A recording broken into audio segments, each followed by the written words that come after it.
Hi, this is Beat It with Joe, and you're listening to Joe Mountford.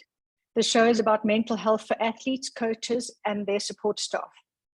This podcast is for athletes, up-and-coming athletes, and all those that are passionate about player wellness. As a Gallup strengths coach, therapist, and mindfulness coach, I interview professional athletes, coaches, and those who are working with them. I believe that mental health is vital for performance. This includes the mental wellness of coaches, management, players, and their parents. So subscribe now and stay connected.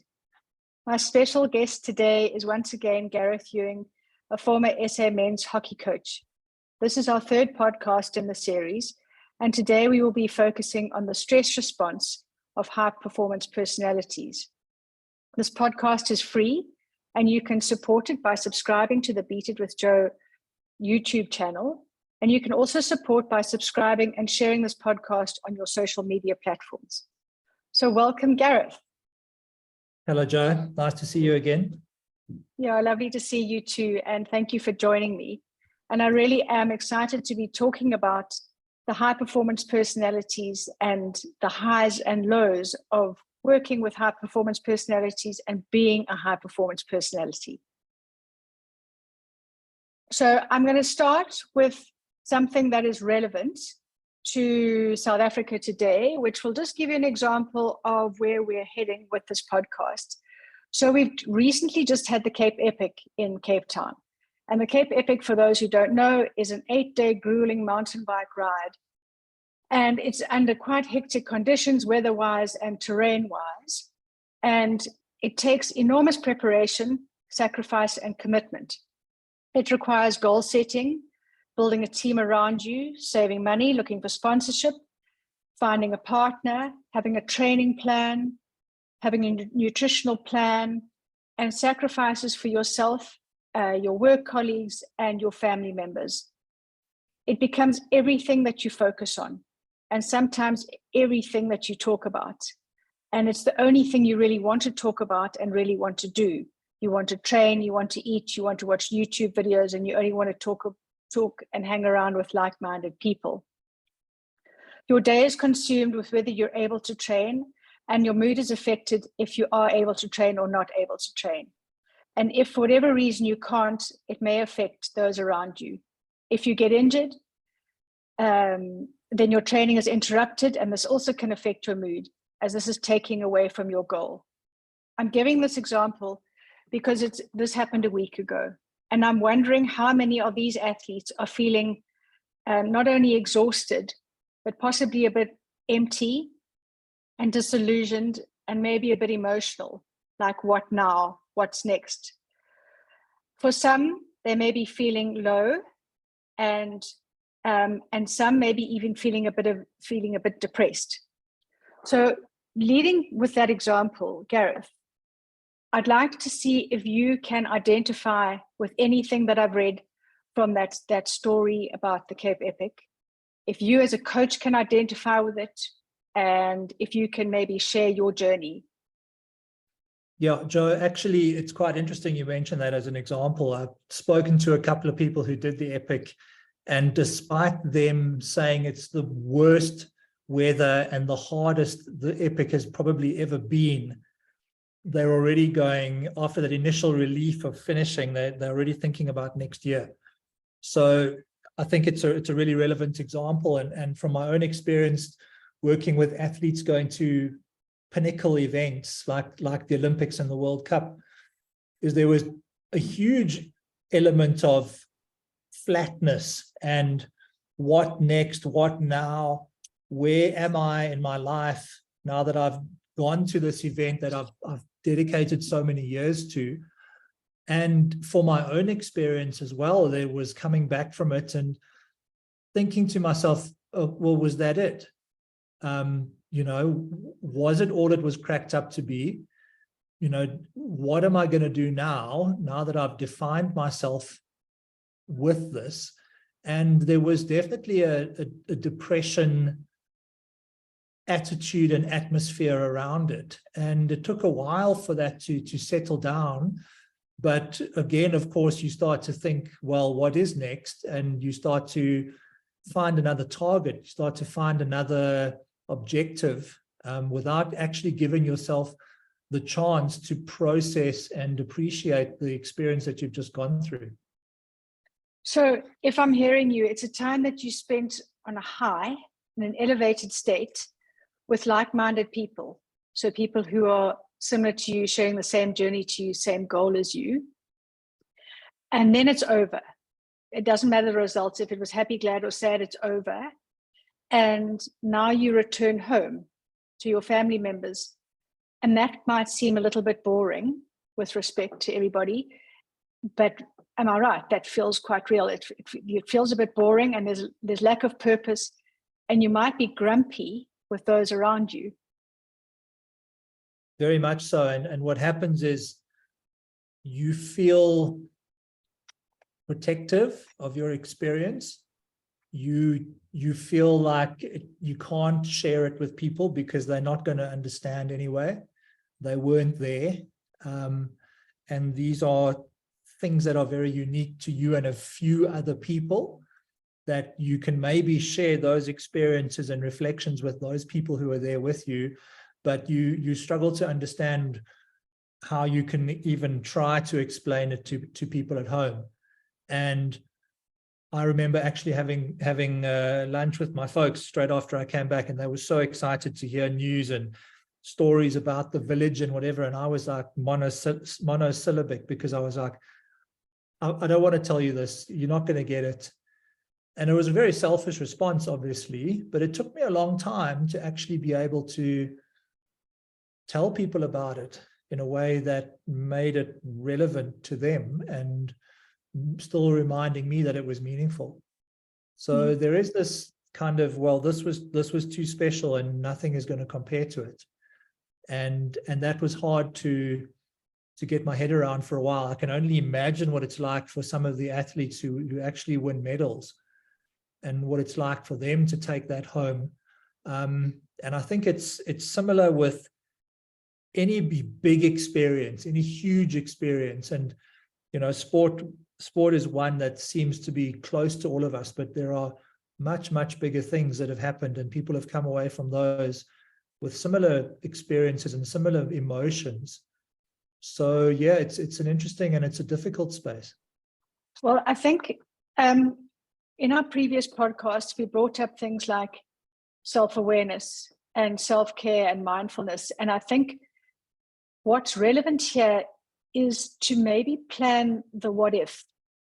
So, for example, so you've had all your purpose, you've had your goal, you've had a complete direction, purpose. If you haven't planned the what if, that high is quite steep for the descent. And at least if there's a what if, and there's a, when I come back, no, I'm not going to be playing hockey or riding my bike or going to practice or anything like that. That's not part of the what if plan. But there is something that I plan to do. So there's not that nothing state. Do you think that as coaches, as mental coaches, you and I, that's something that we should maybe suggest to other people? That would be helpful. 100%. The problem that comes with these peak experiences is that you struggle to compare it to daily life, and you struggle to contextualize it as an episode in your life, but not your entire life. And stepping away from that, again, is everything is now, what is it? Comparison is the thief of joy. So you're comparing your day-to-day experiences with those extreme, unnatural experiences that most people won't ever experience. And everything else pales in comparison. And it's to remind ourselves and to remind the people we work with to appreciate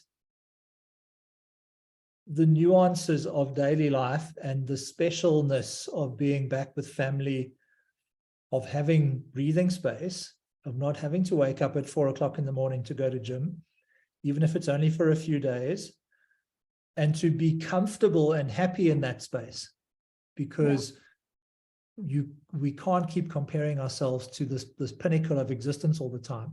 or basing our values of ourselves on that pinnacle of existence, because that's an unnatural state. Yeah, I'm really glad you brought that up, the pinnacle of existence, because what's the opposite of the pinnacle?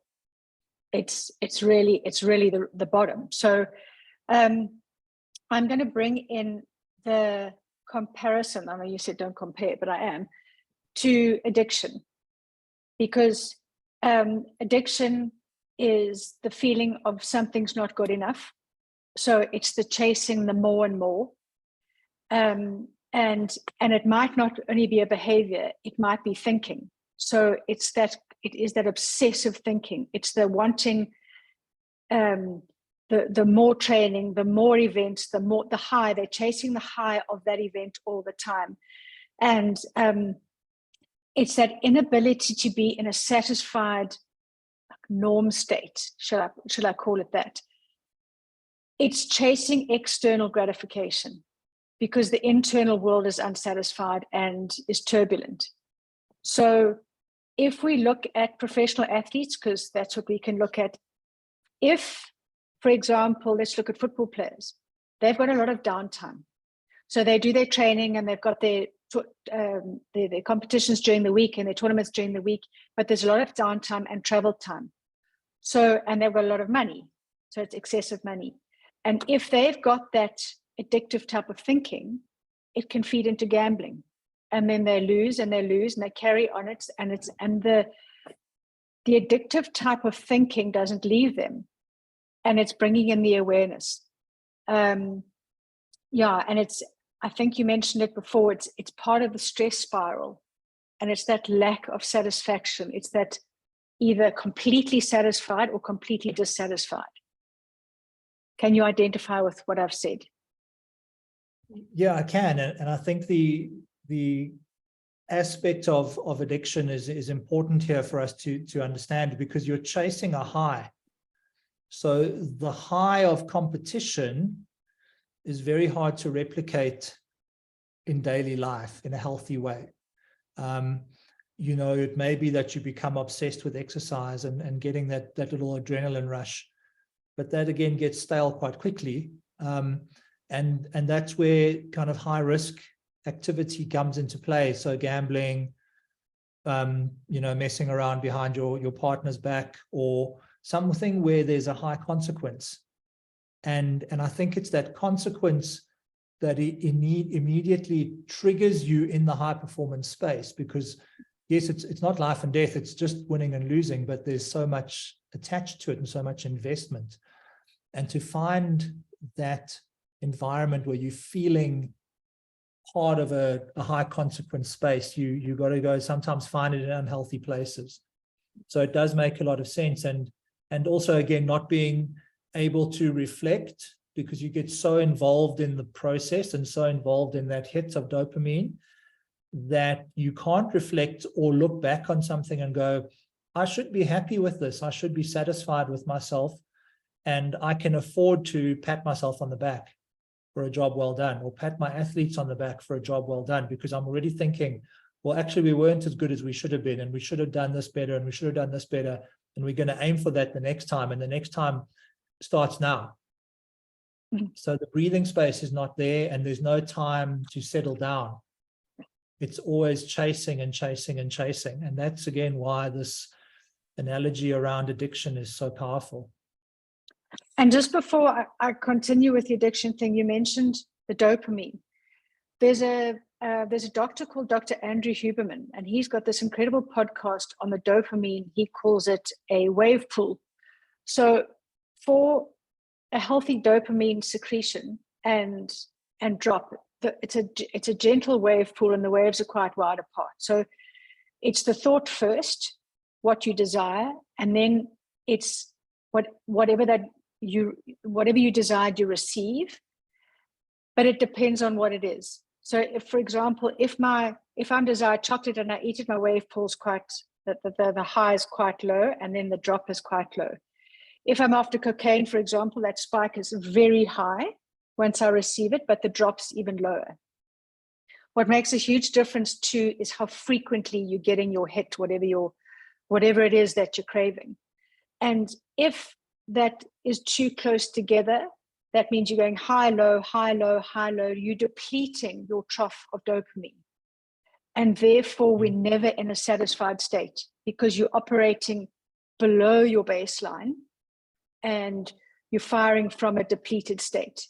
And so there's always a desire for more, and there's the chasing more and the chasing more, and there's never a level of satisfaction.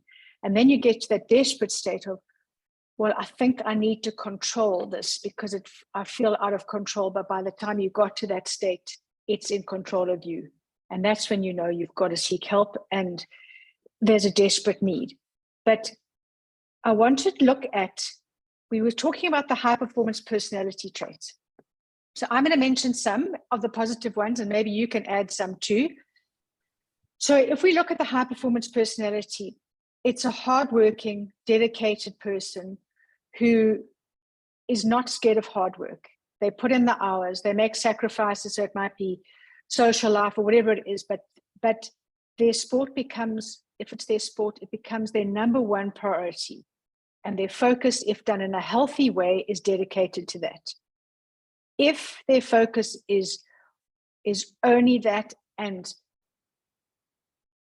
there is if there's serious fallout in other parts of their lives, then it's become an unhealthy focus. But so perseverance, risk orientation is definitely part of the high performance personality, and that can go either way. They have got clear thinking, they're consistent, they're determined, they're meticulous, they have unbelievable focus. What else could you add to that?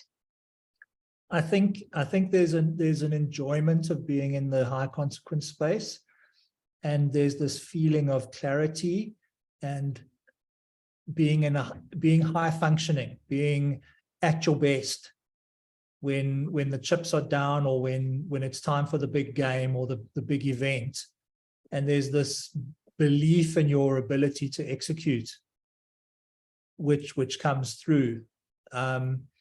And probably thriving with pressure. Thriving with pressure, would you say? Yeah, yes, exactly. Thriving under pressure and a feeling of thriving. Everything just seems to be, I think we spoke about this in our earlier chats, everything seems to be going in the right direction. Everything is just perfect. It's, whether you want to call it flow or being in the zone or, clarity of thought, clarity of action, it's all there, and it's a very rewarding, emotionally vibrant place to be. Okay, that's the positive side. So there are some negative traits that come with the high performance personality. And one of them is the perfectionist. So obviously, in order to get a skill right, there needs to be perfection. Like especially with my diver that I'm working with the golfers, there needs to be an element of perfection. Where it takes you out is if you are not open to criticism, constructive criticism, not open to other professionals or coaches or leaders or mentors guiding you because you think you know it all and you are the best, you're the only one who knows, and also being inflexible. Now that's, as a perfectionist in a team, that's not a great, it's fine to be a perfectionist, but to be inflexible in a team is not a great team member. Would you agree? I think when I consider when it starts to go wrong is that you lose that self-awareness and you lose an understanding of it all being a process and an inexact process. It's, if you lose a game, you go back to the drawing board and you learn and you grow, but you can't see beyond where you are right now, and you beat yourself up. You look to blame. You look to only externalizing. You only find enjoyment in the success and not the process. And that's if you're lucky that you still find any enjoyment whatsoever. You forget your reason for ever picking up the hockey stick or the golf club in the first place. And it becomes about chasing that experience rather than reminding yourself of a process and a journey. So thank you for that, because I've got another definition of addiction here: in pursuit of pleasure. Okay. So when something turns into addiction, we can describe it as a process with the things you did enjoy, they actually end up being less pleasurable. So the very thing that you were after suddenly is not, it becomes your, something you definitely don't like. Another thing, selfish and self-focused. Now, obviously, when you're performing at a high level, there needs to be a lot of about me and self-focused. But at what point do you think it becomes a negative trait or negative for success? So I think there's two ways to look at it. From the athlete's point of view, self-awareness is good, but becoming completely self-focused is not, because then you can't see outside of yourself and you can't see your role in the bigger picture, especially in the team sport. From a coaching or leadership point of view, again, self-awareness is good. And as soon as you make it too much about yourself, then you are no longer serving your athletes. And that relationship is going to break down very quickly. If you are constantly berating yourself, or you're constantly blaming them, where can you still find joy in shared achievement, or joy in seeing them achieve when it's not actually about you? So again, for me, it's really much about this awareness situation and understanding your state of mind in your performance space, and understanding what you said is, where does the enjoyment stop? I'm very sure that an addict who's very deep in the hole from a substance abuse point of view doesn't actually enjoy getting high anymore. They are only doing it to find some kind of equilibrium to get them through the day. To shift the pain, to shift the feeling. Yeah. Gareth, you mentioned about not being about you, or not being, when it becomes too self-focused. And I do think at that point it's about perspective.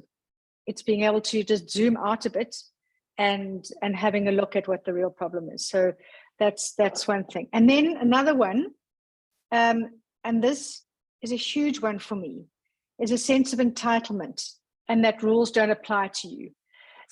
And so I want to hear what you have to say, and then I'm going to link that to addictive thinking. After you've said what you want to say about that.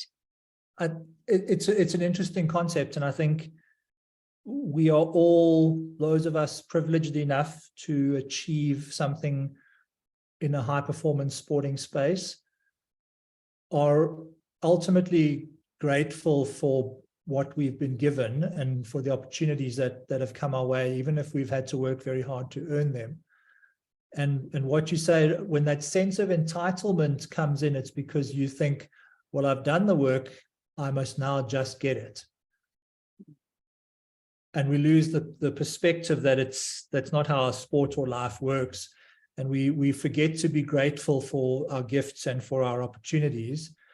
And we see it as, well, I'm here now, I must get this. And that's when we start to blame. We start to say, well, the umpire made a bad decision, or the administrators are against us, or my teammates are not on the same page as me, or the opponents are cheating, or whatever it might be. And we actually, again, it's all part of a loss of perspective and a loss of awareness of the situation. Everybody has a right to win. Everybody has a right to compete, but nobody has a right to just get it on a platter.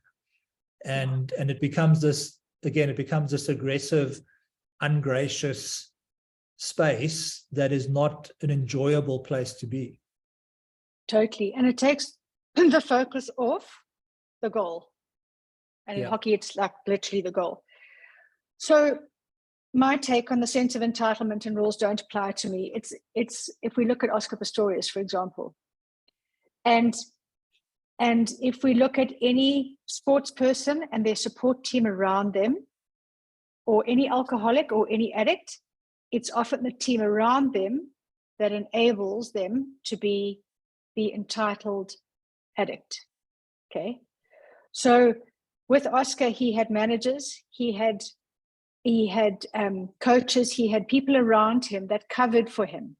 So when there was the boat accident, when there was the gun going off, everything was covered for him, which enabled him to continue the bad behavior that arrogant, bad behavior that went on. So that's why I'm saying that entitled, above it all, rules don't apply to me. Often the athlete thinks, the professional thinks that's the same.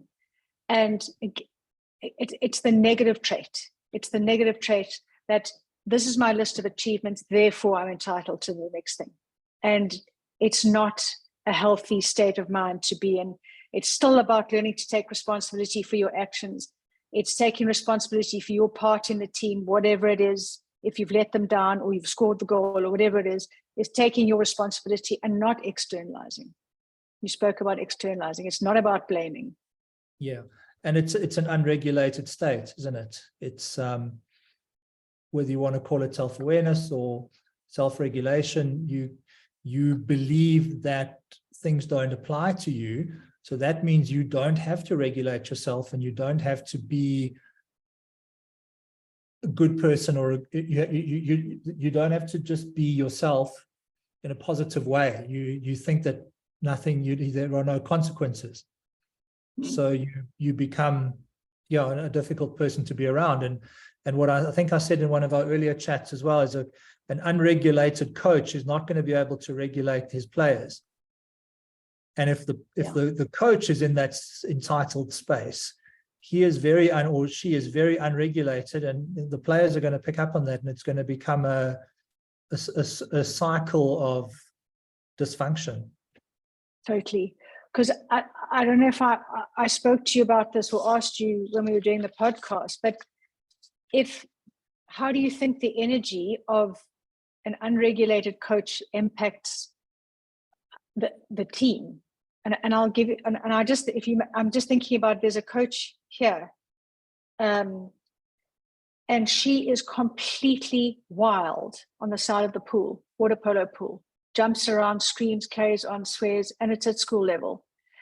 And my concern is that the youngsters of today might find that cool.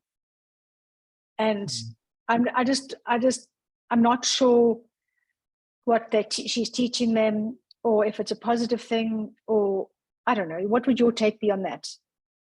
Look, I think it's a mistake we all make, unfortunately, that acting out, that being unregulated. Where's your energy going? Is your energy going towards performance and the betterment of your athletes, or is your energy just going up in the air and being wasted on your antics? Okay. Definitely something I was very, very guilty of. And it's always there if I'm not careful. But again, it's about being aware of yourself and being able to regulate. So yeah, okay. Find the balance and find the energy when it's time to accelerate and time to maybe be a little bit more vocal. If you're always there, where are you going to go from there? You can't go up anymore. Okay. But just as you said, when you're in that accelerated space and you're over emotional, what is it like if the coach is a bit bland or unemotional or quiet? How would that impact the team? So this is something that is important to understand, because it's the same. I mean, if you listen to a guest speaker and they're talking and it's at a monotone and there's no elevating of pitch or slowing down or speeding up or whatever it might be, you stop engaging. Okay. And the coach is also going to stop engaging if they can't fluctuate a little bit. There's got to be some margin for up and down, because we're human beings. And if you try to stamp on it too much for yourself internally, that's, again, your energy is going in a place that is not helping. And that energy will eventually run out. So for me, it's it's finding that balance. And again, this is something I've battled with and wrestled with, knowing when to pick it up, knowing when to slow it down. It's like dialing something on a dialing up the volume and dialing the volume down again. It's important that it's a skill. It can be learned and it can be applied mindfully. But I think you've got the self-awareness to know that now. You know, when you're in a bad space, say you're in a space of depression or burnout or complete fatigue, the energy to pick yourself up to motivate a team isn't there. But once you've done the work, once you've done the self-awareness, once you've slowed down, once you've taken cognizance of what's helping you thrive and what's helping, well, not help, what is unhelpful and making you the worst version of you. My advice, and I'd love to hear your advice, is because people are thinking, okay, they're throwing out all the problems here. Like, what can we do to improve, or to maybe we've got high performance children. How do we tone them down or build them up, or how do we support them? Or coaches are thinking, listen, I'm either too up or too down, or how. And we've spoken about self-awareness a few times here. Journaling is a start for me. Journaling daily, like even just the start of a sentence, like, I'm the best version of myself when. So that people can just start to become aware of, this is what I look like when I'm thriving. And maybe another little line of, what does the worst version of myself look like? And my advice is, if people can't even do that, then have the conversation with people around you, for them to be able to be honest, to say, this is what you look like when you're fantastic and you are in your zone, and this is when you're less optimal. 100%. Sorry, my phone rang there. I also think there's an interesting aspect to that, because, sorry, I've completely lost my train of thought. Can we just stop? Sorry, I think, Rob. I agree with you about the journaling aspect. It's been very powerful for me, because what it does is it pulls you back in towards yourself and makes you reflect. And actually physically writing is important. I know that some people don't love to write, and I think in the 21st century, writing something on paper doesn't happen as regularly as it used to, but actually writing it physically makes a big difference, because again, it's an action. It's different to typing or dictating. Now, trust me on that one, just try it. But the whole thing about self-care is what's important, because understanding your emotional response to a situation, understanding your elevated state, and knowing how and when to pull it back, whether you're pulling it back with a keyword or an anchoring action, fingering a charm, or having a word that your assistant coach says to you when he can see or she can see that you're drifting out of line. These things are important, but it starts with taking care of yourself. And we as coaches are always thinking about others, but we need to be able to think about ourselves at the same time, because if we are out of sync, everything else is going to be out of sync as well. So it's also understanding when you're up, and then when you need to come down again, and finding your way to come down again. I've just done this red to blue coaching, and they talk about a red head. So the red head is when it's loud in there and the pressure's on and there's lots of negative self-talk and all that. And the mantra word could just be redhead. I'm in a redhead space. It's just loud and it's like a snow globe in there. And you're wanting to go to a blue head, which is clarity. And it's just acknowledging there's pressure. Or in a journal state, just acknowledging that went wrong and I lost it there, or I could have done better there. Just having that awareness and acceptance of it allows you to choose which direction you're going to go from there. But I think journaling to me is just the first step to self-awareness, and it's just about getting your thoughts down, and maybe the writing will flow. Do you agree? Once you start writing, it can flow. Absolutely.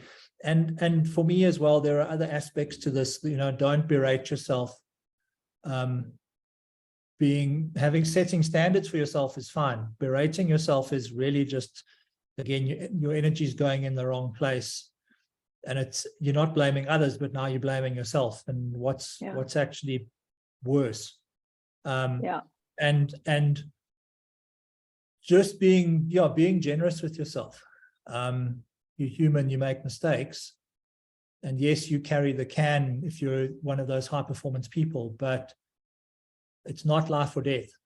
It really isn't. And to maintain that perspective, and going back to what I said right at the beginning, is appreciating normality.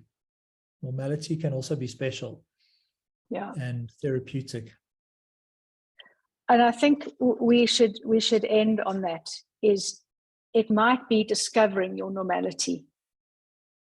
It might be discovering your normality, because as a high performance personality type, you're always on the push. It's always striving and striving for more and more and more. And I'm not saying that's a negative thing, but it is a negative thing if it's going to take you out, because that pump eventually runs out, doesn't it?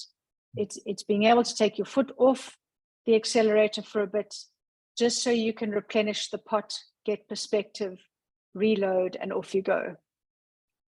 Being in your high performance, high functioning state goes back to primal survival mechanisms. You weren't supposed to be up there for hours and hours and hours. You were meant to be up there until you didn't have to be up there anymore. And then you settled down again and you rested and you replenished, because it takes more energy to be in that space and that cycle of stress where you're just going around and around and around than it is to know you're in it, accept that you're in it, embrace that you're in it, and relax when you come out of it. Don't think that that's the ultimate space. The ultimate space is not that. That is what you need when the chips are down. What you need in real life is to be able to be high functioning in a healthy space. And with other people as well. Yes, other normal people, let's call it. Garreth, thank you so much. I think that was invaluable information, and I look forward to chatting to you again. Jo, thanks very much. It's been lots of fun. So if you would like to sponsor a podcast, please email jollloyd@per4m.co.za. And the Beat It with Jo podcast is for general information only and does not constitute the practice of psychology, psychiatry, dietetics, and other health professionals. Thank you for joining us.